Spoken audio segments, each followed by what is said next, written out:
Attache ta ceinture, nous mettons le cap sur les endroits les plus bizarres de notre univers. Tu vas découvrir des phénomènes parmi les plus mystérieux auxquels peu de gens ont assisté. Récemment, des astronomes ont découvert que le trou noir supermassif au centre de notre galaxie natale, la Voie lactée, pourrait bien fuir. Qu'est-ce que ça change ? Eh bien, cela pourrait signifier que ce trou noir, appelé Sagittarius A étoile, et dont la masse est 4,1 millions de fois celle de notre Soleil, n'est pas un géant endormi comme on le pensait auparavant. Il pourrait être encore actif.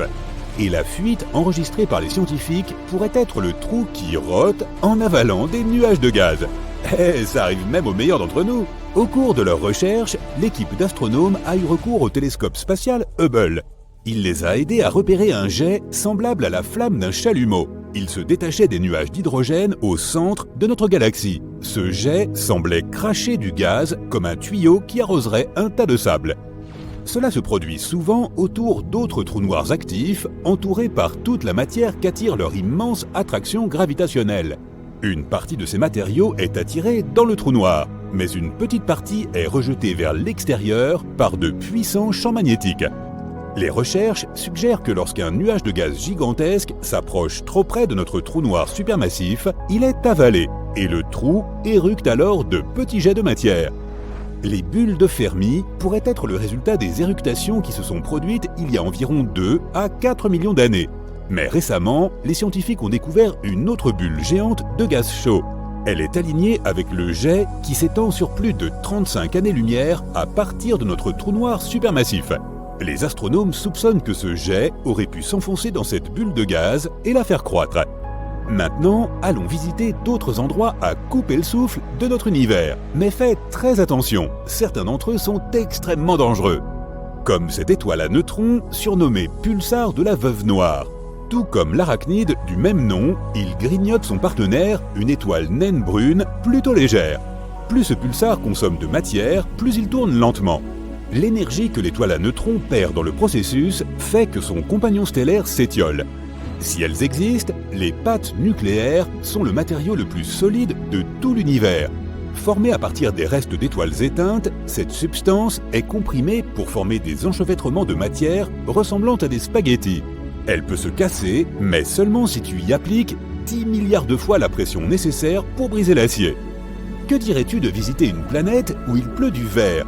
Perso, je ne préfère pas. Cette exoplanète bleu vif semble paisible et légèrement familière. Ne trouves-tu pas qu'elle ressemble légèrement à la Terre ? Mais cette apparence charmante dissimule la nature terrifiante de la planète. Les vents soufflent à 8700 km/h à sa surface. C'est 7 fois la vitesse du son. Mais ce n'est pas le pire. Il pleut du verre latéralement sur ce monde extraterrestre en fusion.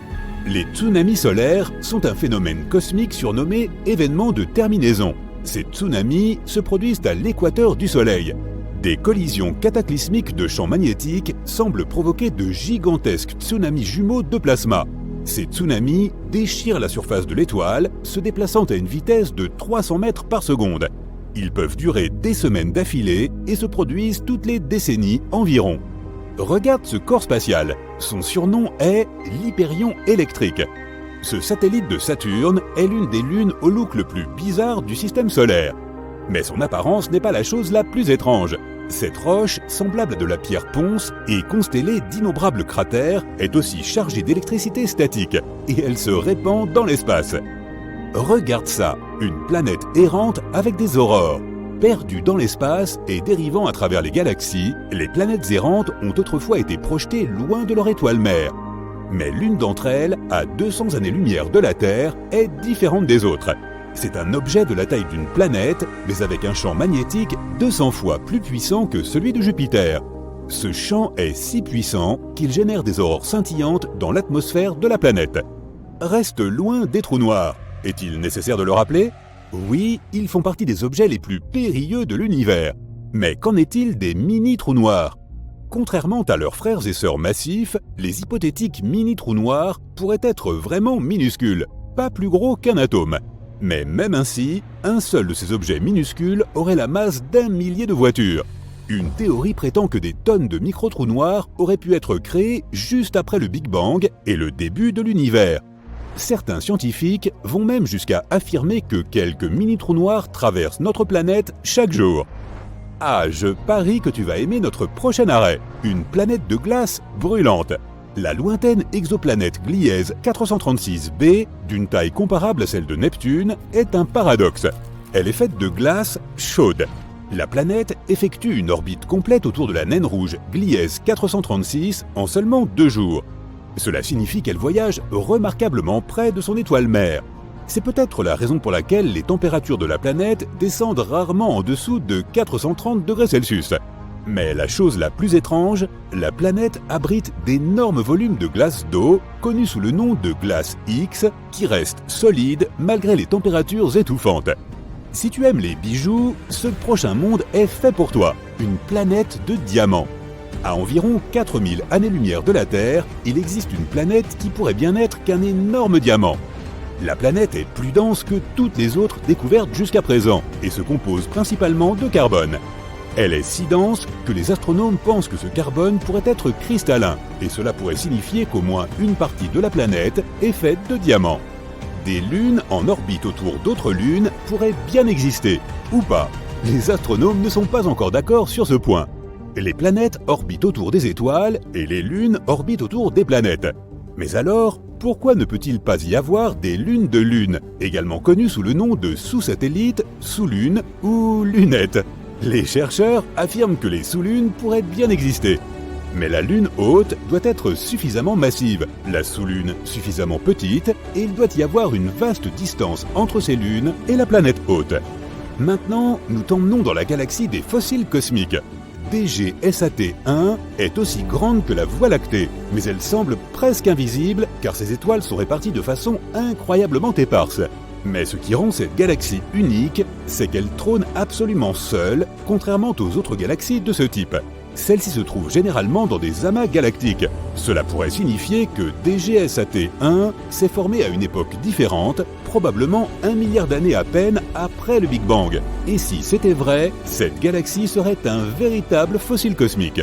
Maintenant, tu ne pourras pas tellement admirer le prochain phénomène spatial, et cela parce que les gens ne peuvent pas percevoir la lumière infrarouge. Or, le phénomène dont nous parlons est un flux infrarouge provenant de l'espace. Les étoiles à neutrons sont les noyaux effondrés ultra denses d'étoiles géantes. Elles émettent généralement des rayons X ou des ondes radio. Mais en 2018, des astronomes y ont découvert un étrange flux de lumière infrarouge. Il semblait provenir d'une étoile à neutrons située à 800 années-lumière de notre planète. Ce signal a probablement été généré par un disque de poussière entourant l'étoile, mais cette théorie n'a pas encore été démontrée. Derrière l'orbite de Neptune se trouve la mystérieuse ceinture de Kuiper remplie d'immenses objets glacés. Mais le plus curieux dans cette formation spatiale, c'est que les scientifiques ne parviennent pas à expliquer son mouvement. La seule explication qu'ils possèdent est que Neptune pourrait cacher à notre vue une planète gigantesque. Cette planète hypothétique a déjà reçu le nom de planète 9 et il ne nous reste plus qu'à attendre que son existence soit confirmée, ou pas. Rendons maintenant visite à notre étoile. Mais nous devons faire attention à ne pas nous approcher de trop près, car l'atmosphère du Soleil est plus chaude que la surface de l'étoile même. Alors qu'à la surface, les températures atteignent 5500 degrés Celsius, la haute atmosphère se réchauffe à des... Tu t'es déjà demandé ce que cela ferait d'entendre le son d'un trou noir ? La NASA a pensé à toi. Ceci est un trou noir qui hurle. Hurler dans l'espace ? Je pensais que dans l'espace, personne ne pouvait entendre crier. Eh bien, laisse-moi t'expliquer un peu. En utilisant un télescope, la NASA a examiné les mouvements des gaz chauds dans un amas de galaxies en 2002. Puis, ils ont converti ce qu'ils ont trouvé en un son. Le bruit, comment le dire gentiment, n'était pas exactement agréable, mais ce n'est pas grave. Après tout, pouvoir entendre le bruit que produit un gaz chaud dans un amas de galaxies situé à 250 millions d'années-lumière, c'est déjà assez dingue en soi, non ? Tu aimerais entendre le bruit que produit le gaz ici sur Terre ? Non, ok, laisse tomber. Les ondes sonores existaient déjà dans l'amas de gaz. Les experts les ont donc tout simplement adaptées à l'échelle de notre capacité auditive. Ils ont ainsi traduit les données provenant du télescope. Le principe est universel. Dans notre atmosphère, nous pouvons entendre les choses parce que les ondes de pression se déplacent dans un milieu comme un liquide ou un gaz. Les ondes sonores dans ces galaxies peuvent également se déplacer puisqu'elles sont entourées de gaz. Quel est le rapport avec les trous noirs ? Eh bien, la chose qui déclenche ces ondes de pression dans l'amas est un trou noir géant. Pour être plus précis, il s'agit d'un trou noir supermassif qui pèse des millions de fois plus que le Soleil. Les experts ne comprennent pas encore parfaitement la relation entre les trous noirs supermassifs et les amas de galaxies qui les entourent. Ils savent seulement que les deux évoluent ensemble. Ils sont interindépendants. Le cluster nourrit le trou noir avec de nouveaux matériaux, etc. Et en retour, le trou noir chauffe le cluster. C'est tout ce que nous savons pour le moment.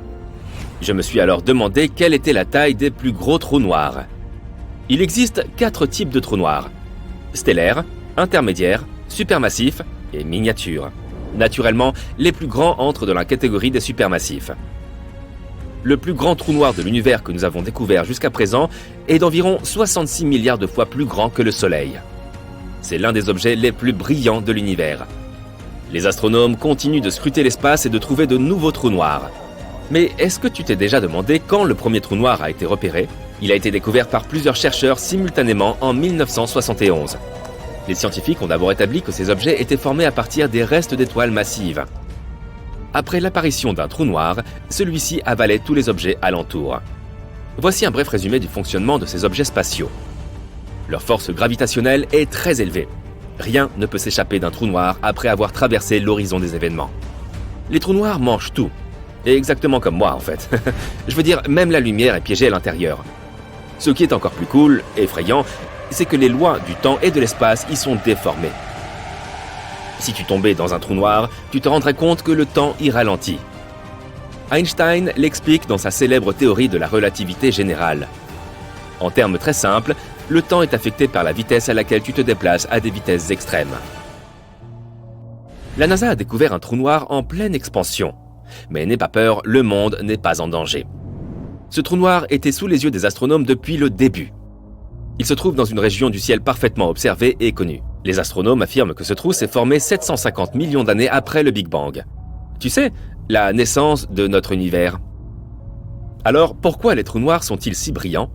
Eh bien, c'est un peu paradoxal. Lorsque j'ai décrit ce phénomène spatial, j'ai dit que les trous noirs étaient si denses que même la lumière y était piégée dedans.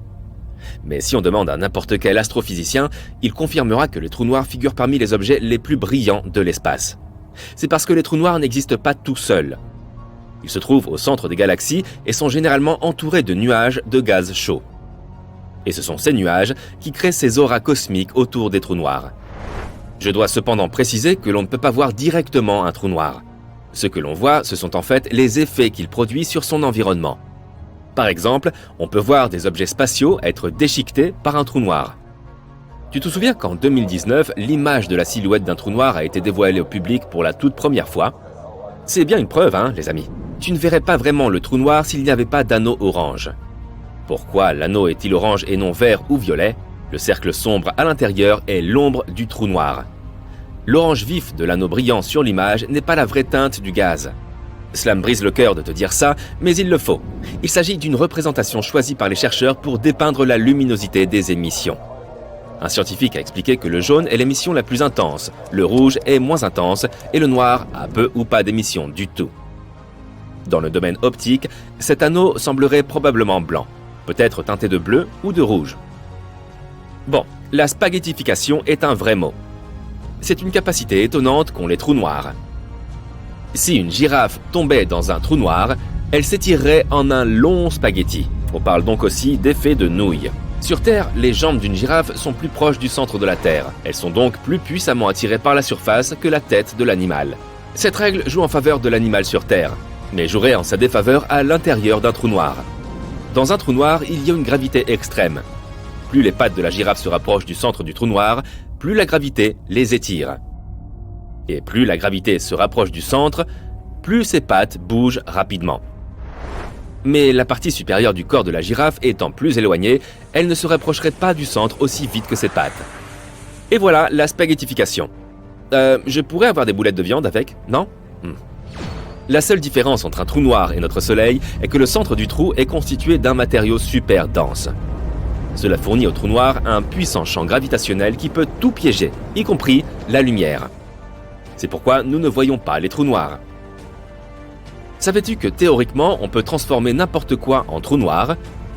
Par exemple, si tu réduisais le Soleil à environ 6 km de diamètre, tu comprimerais la matière à l'intérieur à une taille extrêmement petite. Cela la rendrait si dense que notre étoile se transformerait en un trou noir. On pourrait faire la même chose avec une planète, ou même avec son propre corps. Est-ce qu'il existe une chose appelée trou blanc, ou est-ce juste une légende? Oui, en théorie, les trous blancs existent. Hypothétiquement, ils fonctionnent à l'inverse des trous noirs. Rien ne peut y pénétrer. Les physiciens considèrent les trous noirs et les trous blancs comme le yin et le yang, ou les deux faces d'une même pièce. Pour eux, si rien ne peut s'échapper d'un trou noir, rien ne peut pénétrer dans un trou blanc. Mais l'existence des trous blancs n'a pas encore été prouvée. Et les trous de verre? Le cinéma regorge de films sur les trous de noir et les trous de verre. Combien d'entre eux sont basés sur la réalité et combien relèvent de la pure fiction? Certaines personnes pensent que les trous noirs fonctionnent comme des trous de verre. On y entre et on en sort dans une autre partie de l'univers. Comme il nous reste encore beaucoup à apprendre et à découvrir en physique, personne ne peut prouver que cette théorie soit fausse ou vraie. Selon l'astrophysique, nous devons disposer d'une théorie solide qui unifie la relativité générale et la mécanique quantique. Les trous noirs font partie des plus grandes structures de l'univers, mais il pourrait exister de minuscules spécimens. La masse du plus petit trou noir que nous connaissons est seulement 3 fois plus grande que celle de notre Soleil. Apparemment, les trous noirs peuvent aussi disparaître. Stephen Hawking a développé sa propre théorie du rayonnement. Selon cette théorie, le rayonnement diminue la masse et l'énergie de rotation des trous noirs. Et finalement, ils s'évaporent. Ce processus se produit toutefois très lentement, si nous ne parlons pas de petits trous noirs. Les astronomes ont découvert un trou noir furtif dans la galaxie voisine. Ce qui rend celui-ci spécial est le fait qu'il s'agit du premier trou noir stellaire inactif en dehors de notre galaxie. Ce type de trou noir est difficile à observer car il n'interagit pas beaucoup avec son environnement. Ils n'émettent pas autant de radiation que les autres trous noirs. Revenons ici sur Terre. Qu'en est-il des trous d'effondrement? Eh bien, la logique est différente. Pourtant, si tu traverses l'horizon des événements, toute ta voiture peut disparaître. Oups!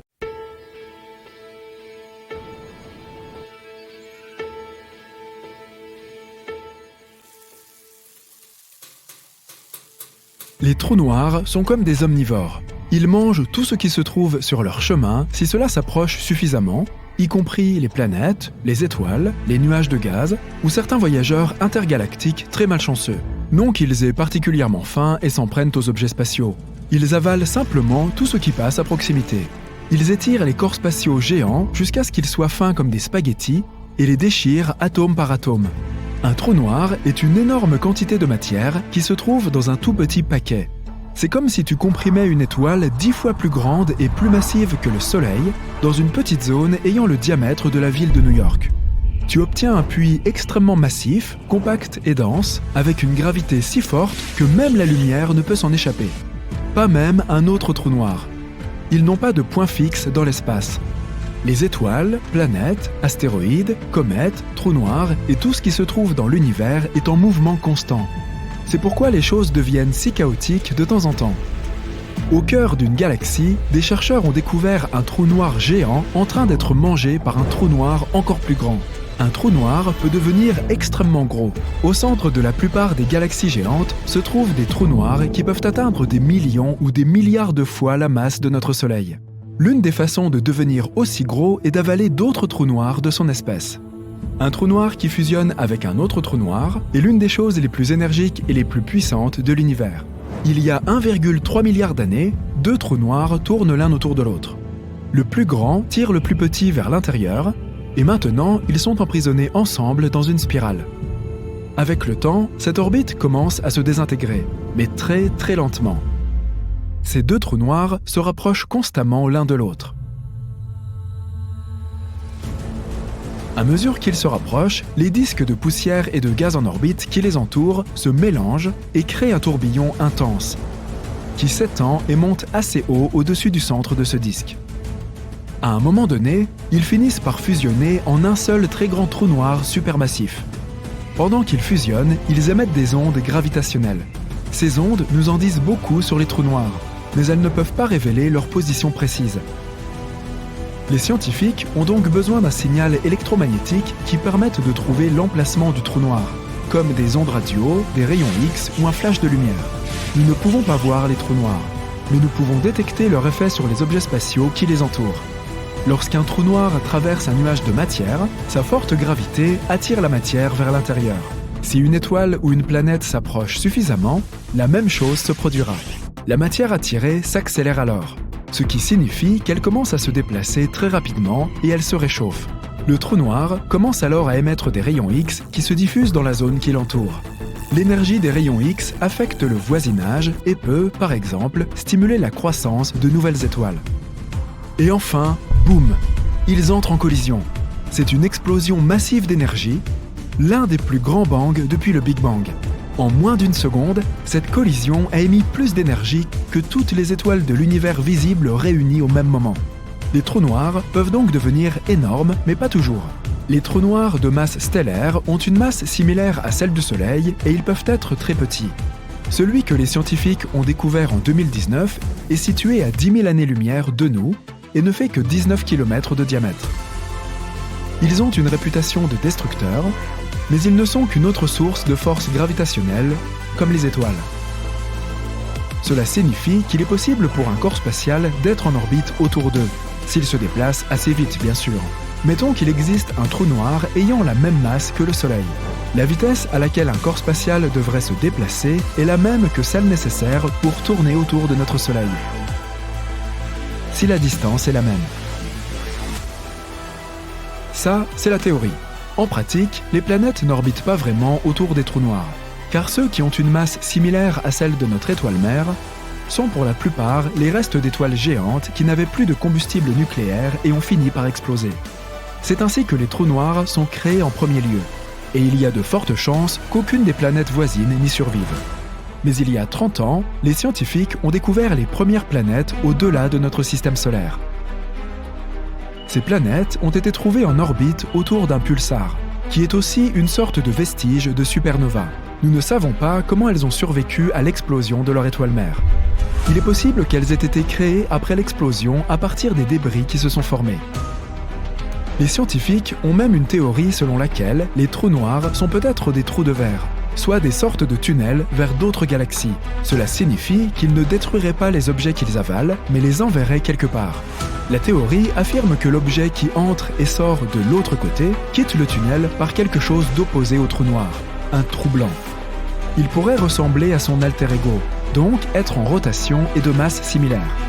Il pourrait y avoir un anneau de gaz et de poussière autour de l'horizon des événements, qui est le point de non-retour, la partie d'un trou noir d'où rien ne s'échappe.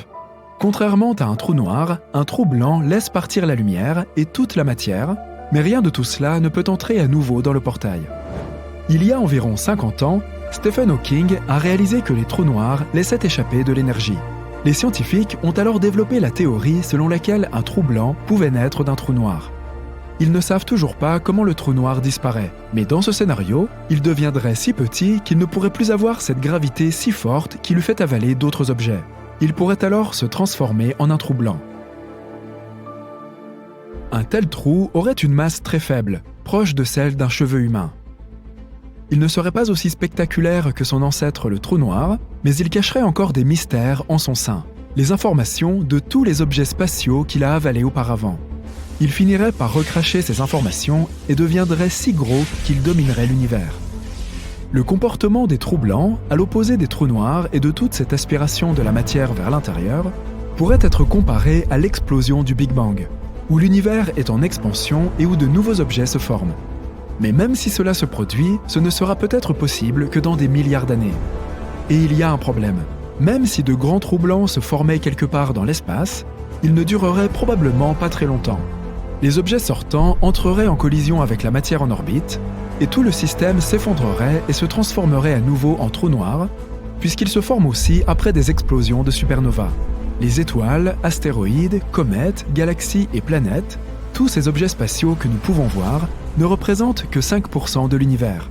Environ 25% pourraient être de la matière noire, une substance mystérieuse que nous ne pouvons pas vraiment voir, mais dont nous supposons l'existence parce que tout dans l'univers se déplace selon son rythme gravitationnel. Cette matière noire est un peu comme une toile d'araignée. Elle maintient ensemble toutes ces galaxies qui se déplacent très vite. Sa jumelle maléfique s'appelle l'antimatière. Les particules d'antimatière sont comme la version opposée de la matière. la même masse mais une charge électrique opposée. Lorsqu'elles entrent en collision, l'antimatière efface la matière ordinaire et le résultat est de l'énergie pure. La matière noire fait probablement en sorte que l'univers s'étende encore plus vite qu'avant. Selon l'une des dernières théories, elle pourrait être responsable de l'énorme impact d'astéroïdes qui a fait disparaître les dinosaures. L'univers n'a pas de centre, mais les galaxies en ont un. La Terre fait un cercle autour du centre de la Voie lactée une fois tous les 250 millions d'années. Cette orbite n'est pas simple, mais nous pouvons la prévoir approximativement. Une fois tous les 60 millions d'années, nous traversons la région encombrée de notre galaxie, connue sous le nom de disque galactique. En même temps, nous pouvons suivre certaines extinctions de masse brutale dans l'histoire de notre planète, notamment l'astéroïde qui a anéanti les dinosaures il y a environ 66 millions d'années. Le professeur Rampino de l'Université de New York suggère que la matière noire possède une gravité qui pourrait projeter des corps spatiaux proches sur la trajectoire de la Terre chaque fois que nous entrons dans le disque galactique. Cela signifie que certains astéroïdes et comètes, qui sont a priori éloignés de nous, sont projetés vers notre planète. Le plus grand objet de l'univers, du moins à notre connaissance, est la Grande Muraille Hercule Corona Borealis. C'est un amas de galaxies de 10 milliards d'années-lumière de diamètre, liées entre elles par la force gravitationnelle.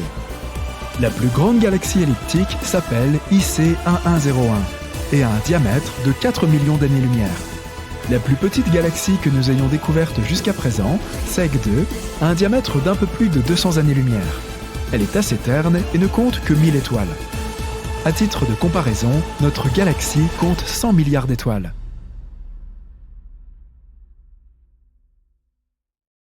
Ouvrez grand vos oreilles. Quelque chose est sur le point de se produire, qui pourrait bouleverser tout ce que nous avons jamais cru savoir sur l'espace et le temps. Vous avez entendu parler des trous noirs, n'est-ce pas ? Ces phénomènes denses au-delà de l'imaginable qui se trouvent généralement au cœur des galaxies. 2 d'entre eux, situés à 9 milliards d'années-lumière de la Terre, devraient entrer en collision. Et oh là là, qui voudrait être présent pour assister à cela ? Mettons une chose au clair, les trous noirs sont les objets les plus puissants de tout l'univers, du moins à notre connaissance. S'ils décidaient tout à coup de rouler des mécaniques, nous serions tous condamnés. Un trou noir était autrefois une immense étoile qui a implosé en une supernova, ce qui signifie que l'étoile s'est effondrée sur elle-même, et que l'immense énergie dégagée a créé un trou noir à sa place. En passant, les trous noirs n'aspirent pas les objets à la manière des aspirateurs. C'est un mythe répandu. Si nous remplacions notre Soleil par un trou noir au centre du système solaire, pas grand-chose ne changerait, sauf que nous gèlerions tous probablement. Mais les trous noirs peuvent faire quelque chose de bien pire qu'aspirer des objets. Ils pourraient anéantir l'univers en lui-même. Si un trou noir suivait la chronologie habituelle, il passerait de sa création à sa disparition totale. Mais ce processus est extrêmement lent. On parle de milliards et de milliards d'années avant qu'un trou noir ne perde l'entièreté de sa masse. Cela se produit car ils en perdent constamment, à chaque seconde qui passe. Les trous noirs éjectent cette masse par rayonnement, tout comme une théière en ébullition perd son eau sous la forme de vapeur. Pourtant, les choses se déroulent rarement comme prévu, tant dans nos vies que dans l'univers lui-même, apparemment. Il ne serait donc guère surprenant de découvrir que 2 trous noirs sont sur le point de s'effondrer. C'est ce que les scientifiques ont récemment découvert. Et disons simplement que c'est l'une des raisons pour lesquelles la communauté scientifique a quelques sueurs froides. La première question qui vient à l'esprit est « Qu'est-ce que cela signifie pour nous autres humains ? Une annihilation totale. Allons, ne soyons pas si dramatiques. Dans le meilleur des cas, nous pourrions vivre une expérience digne d'Interstellar. Personnellement, je ne dirais pas non. Revenons un peu en arrière pour comprendre comment cela pourrait se produire. Il y a 45 ans, un groupe de scientifiques a commencé à observer un comportement étrange provenant d'une galaxie très, très lointaine. Cette galaxie se trouve à 9 milliards d'années-lumière de distance, et son nom scientifique est très compliqué. SDSS J430+2303. Aussi l'appellerons-nous simplement la galaxie très lointaine. On pourrait se demander, comment les scientifiques ont-ils bien pu observer ce trou noir si lointain s'il n'émet aucune lumière ? Bonne question. C'est parce que les trous noirs accumulent des disques de gaz autour d'eux, et ils rejettent une partie de cette matière dans l'espace. Ces jets peuvent être détectés à des distances de plusieurs millions d'années-lumière. Si ces jets de gaz chaud sont dirigés vers l'espace, alors les scientifiques donnent à ces trous noirs un nom spécial, celui de blazar. Un blazar en particulier a récemment captivé notre attention. le PKS 2131-021. Encore un nom à coucher dehors. Aussi l'appellerons-nous simplement Igor. Imaginez que vous soyez un scientifique de Caltech, observant un blazar à travers votre télescope radio, et que vous remarquiez son étrange comportement. Sa luminosité semble fluctuer, comme le tic-tac d'une horloge. Au début, vous ne comprenez pas ce qui se passe par là-bas, dans ce recoin éloigné de la galaxie, mais ensuite, vous réalisez qu'il doit y avoir un autre trou noir qui tourne autour du premier. En d'autres termes, les scientifiques ont découvert qu'Igor orbitait autour d'un autre blazar, Grichka, et la régularité de ce scintillement ne peut signifier qu'une chose. Ils sont proches de la collision. Et ça ne fait qu'empirer. On estime que chacun des deux blazars possède une masse équivalente à plusieurs centaines de millions de fois celle de notre Soleil. Vous voyez notre Soleil? Il est colossal, 3000 fois plus massif que la Terre. Cela signifie que nous sommes confrontés à une chose qui dépasse l'entendement. Ce n'est pas la première fois que les scientifiques détectent un tel phénomène. En septembre 2015, l'observatoire LIGO a détecté une collision entre deux trous noirs. Chacun d'eux était aussi grand que 30 soleils, et l'équivalent de 3 masses solaires a été libéré lors de l'impact. Et devinez quoi? Cette onde gravitationnelle a traversé la Terre à la vitesse de la lumière, mais sans vraiment nous affecter. Peut-être que vous dormiez et avez brièvement ressenti quelque chose d'étrange, mais rien de significatif ne s'est produit sur notre planète. C'est parce que cette explosion était relativement faible.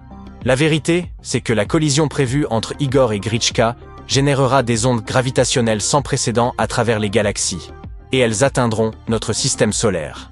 Mais de quoi cette onde de choc est-elle réellement capable? Elle pourrait empêcher notre Soleil de libérer du gaz pendant quelques minutes, ce qui signifie qu'il cesserait de réchauffer le système solaire. Imaginez que vous vous prélassiez une journée d'été, et que soudain, l'atmosphère se fige pendant quelques secondes. Ça ne semble pas très agréable, n'est-ce pas? Mais cette possibilité est en réalité moins inquiétante que la suivante. Dans l'un des scénarios les plus catastrophiques, l'explosion résultant de la collision entre Igor et Grichka pourrait rompre les liens qui unissent les atomes et tout désintégrer. Vous, moi, votre chat. Nous nous transformerions tous en petites particules flottant dans le vide spatial. Cela peut sembler terrifiant, mais les scientifiques affirment qu'un atome est constitué à 99% d'espace vide. Ça signifie que tout le monde sur Terre, nos 8 milliards d'êtres humains, ainsi que toutes les plantes, objets et animaux, sont composés à 99% de vide. Alors peut-être que tout ce qu'Igor et Grichka accompliraient, c'est de désolidariser tous nos atomes. Par ailleurs, l'explosion pourrait perturber le tissu même de l'espace-temps, tel que nous le connaissons. Vous vous souvenez d'Albert Einstein, n'est-ce pas, avec les cheveux et la moustache? C'est lui qui a formulé la théorie de la relativité. Il a découvert que le temps était relatif et dépendait toujours de l'observateur. Cela signifie que le temps ne serait pas identique partout dans l'univers. Mais pourquoi donc? Eh bien parce que la théorie de la relativité d'Einstein est également une théorie de la gravité. Einstein a découvert que la gravité représentait l'effet que les objets exercent sur le tissu de l'espace-temps. Chaque objet possédant une masse, y compris vous, moi, votre chat et notre planète, crée une distorsion ou une déformation dans le tissu de l'espace-temps qui le fait se courber. Plus cette masse est grande, plus la force gravitationnelle est importante et plus le tissu s'en trouve distordu.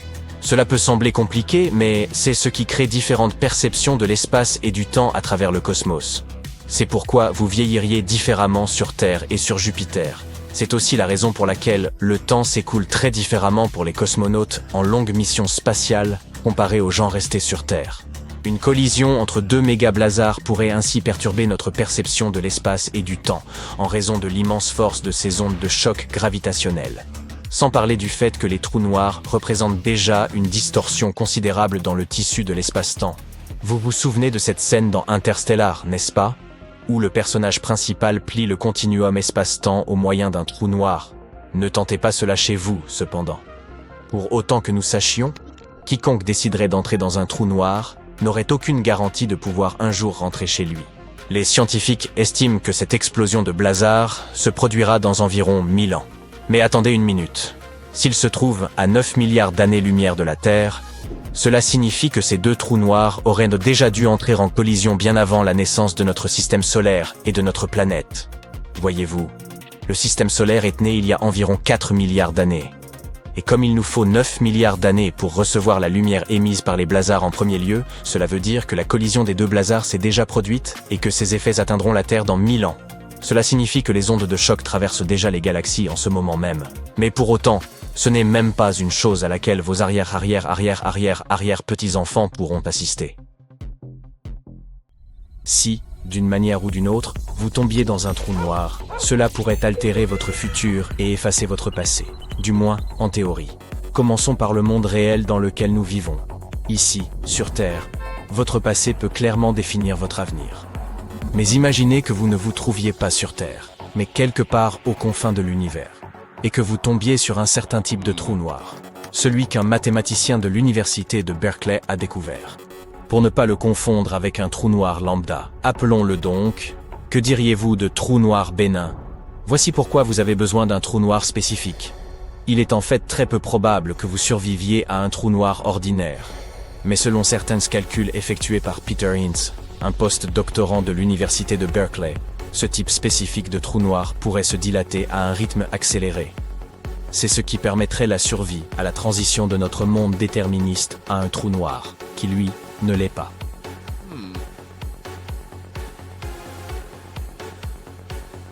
Imaginons que vous ayez survécu à ce passage, et que vous vous dirigiez maintenant vers le centre d'un trou noir bénin. Il est impossible de s'imaginer ce qui se trouve à l'intérieur. Et si vous, en tant que voyageur, pouviez réellement pénétrer dans un trou noir, vous ne pourriez jamais communiquer vos trouvailles au monde extérieur. Mais ce n'est pas ce qui nous intéresse à présent. Nous avons besoin de savoir ce qui arrive à notre passé. Hintz, le mathématicien mentionné plus tôt, étudie les trous noirs non rotatifs qui présentent une charge électrique. La chose la plus importante à leur sujet est qu'en plus d'un l'horizon des événements, ils ont également un horizon de Cauchy. Et c'est là tout l'intérêt. L'horizon de Cauchy est le point où ce fameux déterminisme cesse tout simplement de s'appliquer. Cela peut sembler bien complexe, mais laissez-moi plutôt vous expliquer. L'horizon de Cauchy est l'endroit à partir duquel votre passé ne détermine plus votre futur. Voici une méthode mathématiquement prouvée et théoriquement fonctionnelle pour se débarrasser de son passé. Tout ce que vous avez à faire, c'est de vous rendre dans l'espace, de trouver un trou noir spécifique, d'atteindre son centre et d'arriver jusqu'à l'horizon de Cauchy. Ou bien, si cela vous paraît trop compliqué, vous pouvez simplement essayer de ne jamais commettre d'erreur ici, sur Terre.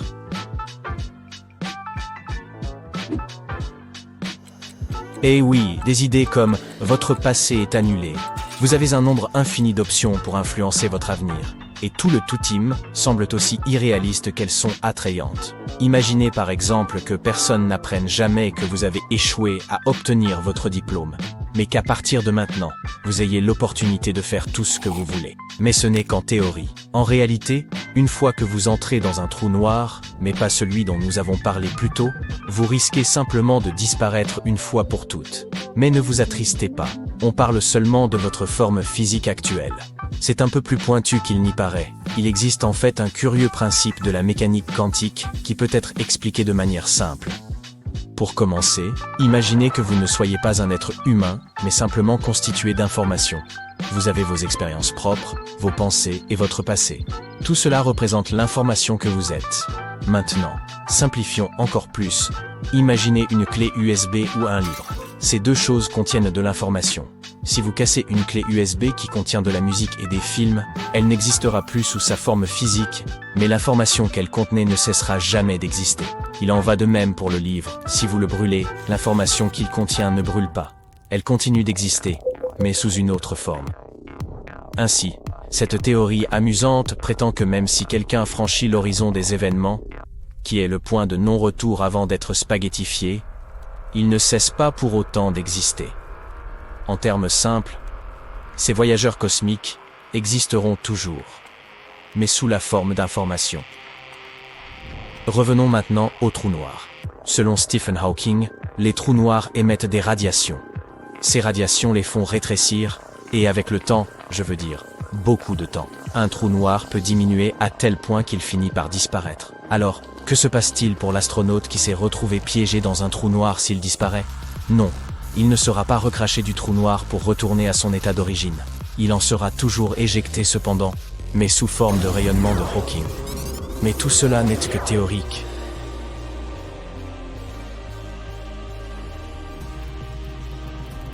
Bon, vous vous souvenez que personne ne sait exactement ce qui se passe à l'intérieur d'un trou noir? Une autre théorie prétend que ce qui se passe dans le trou noir ne reste pas forcément dans le trou noir. Voilà qui semble une bonne alternative à Las Vegas, si tous les vols ont déjà été réservés.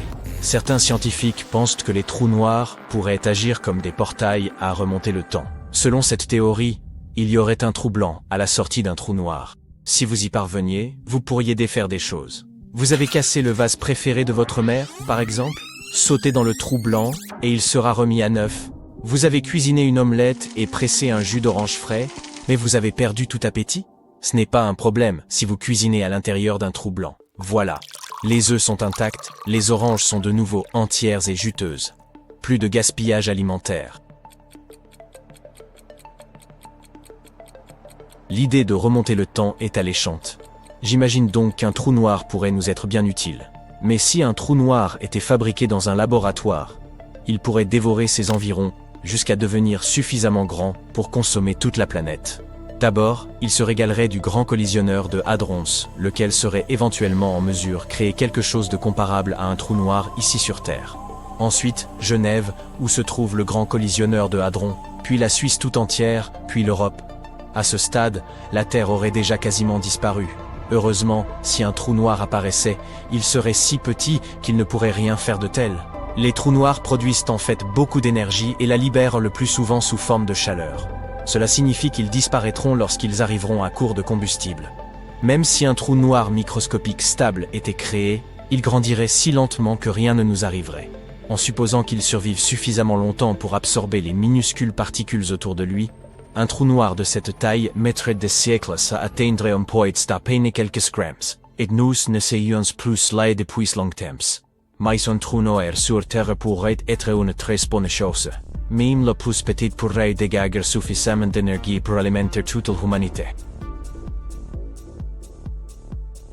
On parle beaucoup de nourriture, pas vrai? N'oublions pas la spaghettification. Le concept est d'ailleurs assez simple. Il s'agit de gravité.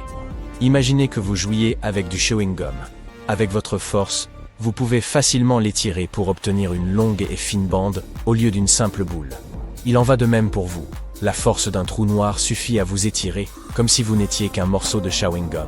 La gravité vous maintient fermement d'un côté, ce qui vous fait vous étirer.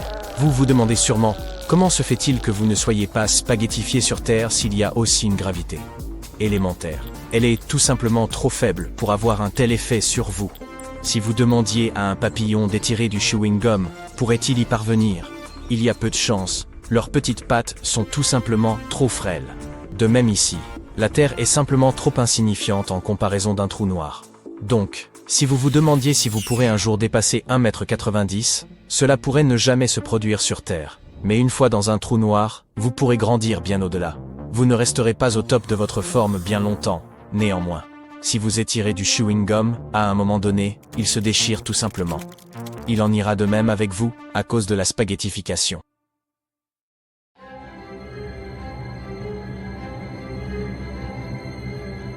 Pour assister à l'un des événements astronomiques les plus importants de tous les temps, il faut se rendre en Amérique du Sud. Dans le désert d'Atacama au Chili se trouve la technologie la plus avancée pour l'observation spatiale. Là, les membres de la communauté royale d'astronomie ont observé pendant 6 mois un trou noir qui a tout simplement absorbé une étoile massive. D'ailleurs, ce sont ces mêmes scientifiques qui ont prouvé qu'au centre de notre galaxie, la Voie lactée, se trouve un trou noir supermassif.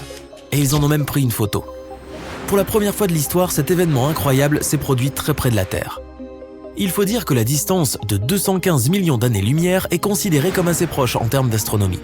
La lumière produite par cet événement a atteint notre planète en septembre 2019 et même les scientifiques les plus expérimentés ont été ébahis.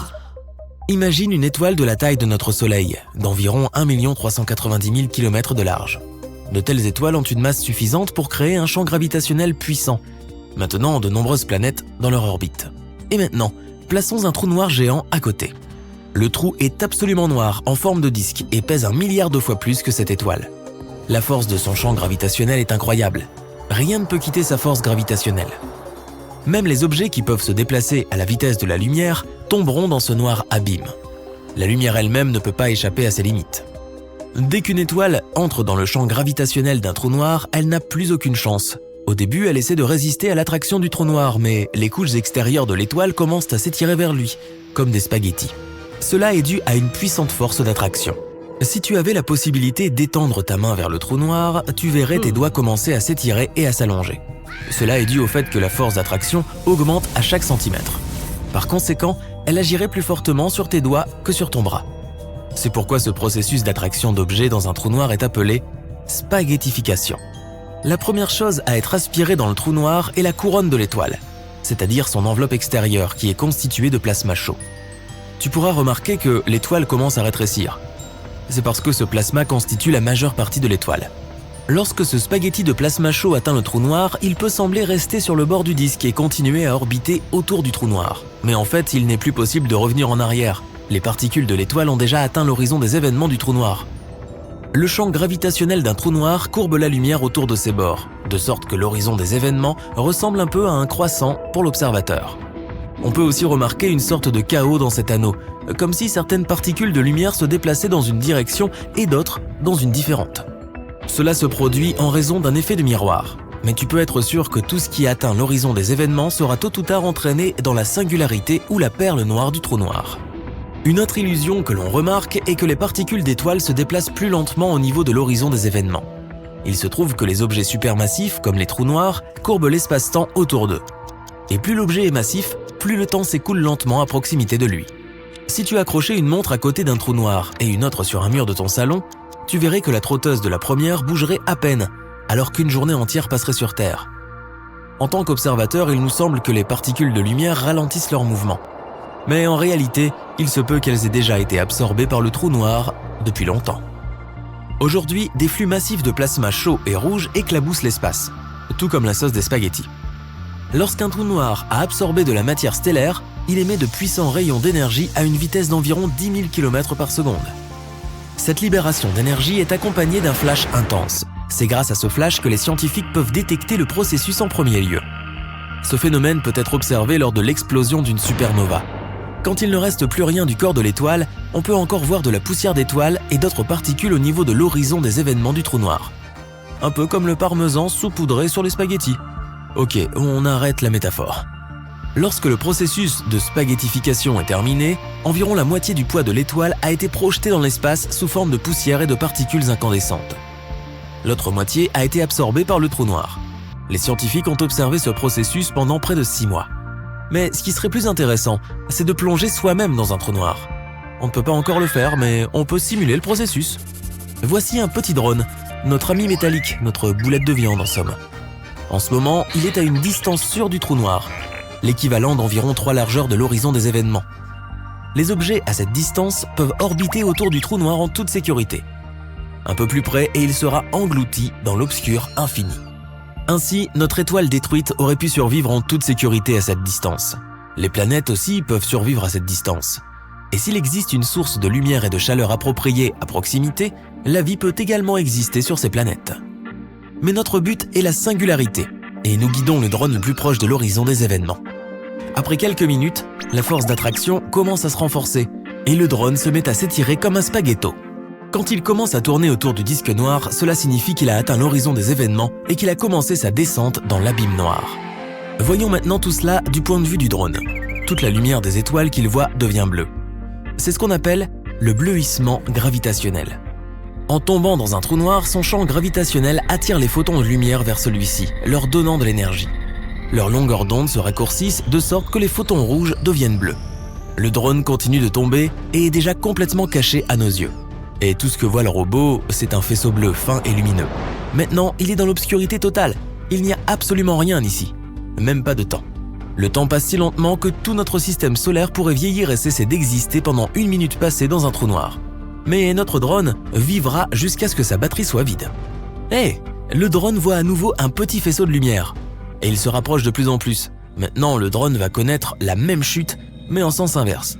Une fois qu'il aura quitté la singularité, le cœur du trou noir, il sera à nouveau à l'horizon des événements. La lumière des étoiles repasse progressivement du bleu au rouge. Puis le drone est lancé dans l'espace, peut-être dans une galaxie lointaine. Le retour d'un trou noir n'est que théorique. Certaines personnes pensent que les trous noirs sont une sorte de vortex qui peut nous conduire à des endroits éloignés dans l'espace. Mais jusqu'à présent, ces théories sont considérées comme de la fiction. Les trous noirs sont assez difficiles à détecter. Le problème, c'est qu'ils sont, noirs. Tout comme l'espace. Ils n'émettent pas de lumière comme les étoiles, donc ils ne peuvent être détectés que par des anomalies de gravité. Malgré cela, les scientifiques pensent qu'il existe un grand nombre de trous noirs dans notre univers. Ils naissent lorsqu'une étoile massive s'effondre sous son propre poids. Et étant donné le nombre infini d'étoiles dans l'univers, les trous noirs sont probablement un phénomène courant. Les scientifiques pensent que les trous noirs ont leur propre durée de vie. Cela est dû au rayonnement de Hawking. Un trou noir perd de sa masse et donc pour continuer à exister, il doit absorber des objets massifs comme l'étoile que nous venons d'observer. Mais si le trou noir vit dans l'espace lointain, il a moins à absorber et commencera très probablement à rétrécir, jusqu'à ce qu'il disparaisse tout simplement. Comme cette assiette de spaghettis. Un objet pesant des milliards de fois la masse de notre Soleil devrait être facile à trouver, n'est-ce pas? Malheureusement, il se peut que ce ne soit pas si simple, et on a même assisté à la disparition d'un trou noir. Partons en voyage jusqu'à l'amas de galaxies Abell 2261, hébergeant en son centre un trou noir supermassif. Du moins, c'est là qu'il est censé se trouver. Mais il s'avère que ce phénomène spatial géant est introuvable. Les trous noirs supermassifs sont des monstres gigantesques qui tournent lentement au centre de leur galaxie d'origine. Ils rassemblent autour d'eux d'énormes nuages de gaz et de poussière, ce qui les fait gonfler, jusqu'à atteindre des tailles inimaginables pour l'esprit humain. Si un trou noir supermassif, comme celui qui se trouve au centre de notre galaxie, la Voie lactée, se rapprochait ne serait-ce qu'un peu de notre système solaire, nous serions condamnés. La distance entre cet objet énorme et la Terre pourrait être de plusieurs dizaines d'années-lumière, et pourtant, il ferait des ravages sur notre planète. La Terre, ainsi que les autres éléments du système solaire, seraient entraînés dans l'orbite du trou noir et condamnés à tourner autour de lui pour l'éternité, ou plus longtemps. C'est donc une bonne chose que de tels trous noirs restent loin de nous. En tout cas pour l'instant. Voyons donc ce qui s'est passé avec ce trou noir supermassif qui s'est enfui de ce gigantesque amas de galaxies situé à environ 2,7 milliards d'années de notre planète. Les scientifiques l'ont recherché avec l'aide de l'observatoire à rayons X Chandra et du télescope spatial Hubble de la NASA, mais sans aucun résultat jusqu'à présent. Le principal problème pour trouver un trou noir, c'est qu'il est, noir. Et l'espace est, tu l'as deviné, noir aussi. Il n'y a donc aucun contraste qui pourrait aider les astronomes à repérer le trou. Mais ils n'ont pas baissé les bras pour autant. Après tout, ils disposent de nombreuses autres technologies pour trouver les trous noirs, petits et grands, dans l'immensité de l'espace. Certaines de ces méthodes consistent à observer les étoiles en orbite autour des trous noirs. Parfois, c'est un faible signal d'onde gravitationnelle qui se produit lorsque deux trous noirs entrent en collision. Mais la technique la plus fiable consiste à observer les poussières et les gaz qui tombent.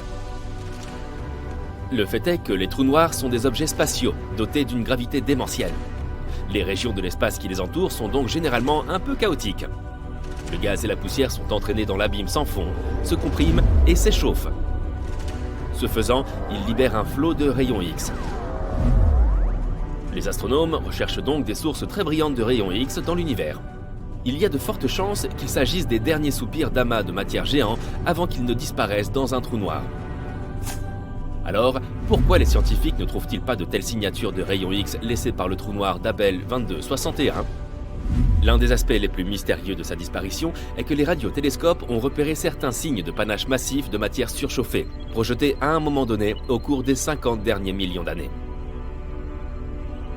Ces panaches ont très probablement été provoqués par un grand trou noir, qui est aujourd'hui introuvable. Pour l'instant, on ne peut faire que des suppositions. Peut-être que deux trous noirs de taille moyenne sont entrés en collision, poussant le géant nouvellement fusionné hors du centre de la galaxie. Les observations des étoiles de cette galaxie ont montré un amas de matière dense à quelques milliers d'années-lumière du cœur de la galaxie. Il s'agit peut-être du trou noir en fuite, mais malheureusement, aucun signal de rayon X ne provient de cet amas. Il se peut aussi que le trou soit toujours là, à sa place. Mais il serait en quelque sorte en train de dormir. S'il n'est pas alimenté en gaz et en poussière, il n'a rien pour se nourrir. Par conséquent, il ne peut pas émettre un flot de rayons X. Mais là encore, l'explication ne pas déranger trou noir en train de dormir n'est pas très satisfaisante.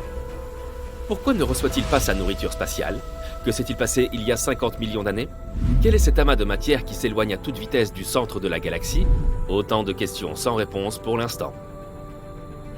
Au moins, on sait plus ou moins à quoi ressemblent les trous noirs. Ce qu'on voit est en fait l'ombre de l'horizon des événements d'un trou noir, visible sur la matière incandescente surchauffée qui tombe à l'intérieur du trou. La toute première photo électronique d'un trou noir est apparue en 2019. Mais les données permettant de la créer ont été collectées en 2017. Et il a fallu 2 ans à une équipe internationale composée de plus de 200 astronomes pour assembler l'image. On peut admirer cet étonnant phénomène spatial grâce à un vaste réseau mondial de télescopes, appelé Event Horizon Telescope Collaboration, ou simplement EHT. Pourquoi un tel nom ? C'est que l'horizon des événements est un point de non-retour à la périphérie d'un trou noir. Une fois que quelque chose, par exemple de la matière, des radiations ou de la lumière atteint cette limite, il n'y a plus aucun moyen pour elle d'échapper aux griffes du trou noir. Quoi qu'il en soit, pour capturer la toute première image d'un trou noir, les scientifiques ont créé un télescope virtuel, qui s'est avéré aussi grand que notre planète, en combinant la puissance de 8 puissants radiotélescopes. Ce n'était pas une mince affaire. Les chercheurs ont dû pointer simultanément les télescopes dans un ordre méticuleusement planifié à l'aide d'horloges atomiques précises réglées sur chaque télescope. De plus, pour réduire au minimum les risques de pluie et de mauvais temps, ils ont construit ces télescopes dans des régions très arides, comme le désert d'Atacama au Chili et le pôle Sud. Chaque jour d'observation, le télescope recueille environ 350 téraoctets de données. C'est 10 fois la quantité de données collectées chaque jour par le Grand Collisionneur de Hadron. Mais parlons un peu plus des trous noirs eux-mêmes. Il existe des trous noirs stellaires, plus petits mais encore plus dangereux que leurs pairs supermassifs. Ils apparaissent lorsque des étoiles qui n'ont plus rien à manger s'effondrent sur elles-mêmes. Si une étoile était assez grosse, elle se comprime toujours plus et voilà. Un petit trou noir stellaire apparaît. En dépit de son nom trompeur, il est toujours 5 à plusieurs dizaines de fois plus lourd que le Soleil. Contrairement à leurs cousins massifs, les hypothétiques mini-trous noirs pourraient être vraiment minuscules, pas plus gros qu'un atome. Même dans ce cas, un seul de ces minuscules trous noirs aurait la taille d'un millier de SUV. Selon une théorie, des tonnes de micro-trous noirs auraient pu être créés juste après le Big Bang et le début de l'univers. Certains scientifiques vont même jusqu'à dire que 2 mini-trous noirs traversent notre planète chaque jour. Il existe un trou noir supermassif en plein milieu de notre galaxie, la Voie lactée. Il s'appelle Sagittarius A étoile, et il est 4,3 millions de fois plus lourd que le Soleil. Et non, nous ne serons pas attirés par ce trou. Il se trouve à plus de 26 000 années-lumière de la Terre, trop loin pour avoir une quelconque influence sur notre planète. Toutefois, les astronomes ont récemment découvert que ce trou noir supermassif pourrait avoir des fuites. Si c'est vrai, cela signifie probablement que Sagittarius A étoile n'est pas un géant endormi, comme on le pensait auparavant. Il est peut-être encore actif, et les fuites enregistrées par les scientifiques pourraient être dues au fait que le trou noir hoquette en avalant des nuages de gaz. Si tu te trouves un jour près d'un trou noir, prépare-toi à ce que le temps ralentisse considérablement. Cela peut te convenir si tu n'es pas impatient de vieillir, mais ne te laisse pas entraîner au-delà du point de non-retour. Un autre danger lié à la présence d'un trou noir est qu'il se comporte comme un énorme volcan galactique. De temps en temps, les trous noirs s'enflamment.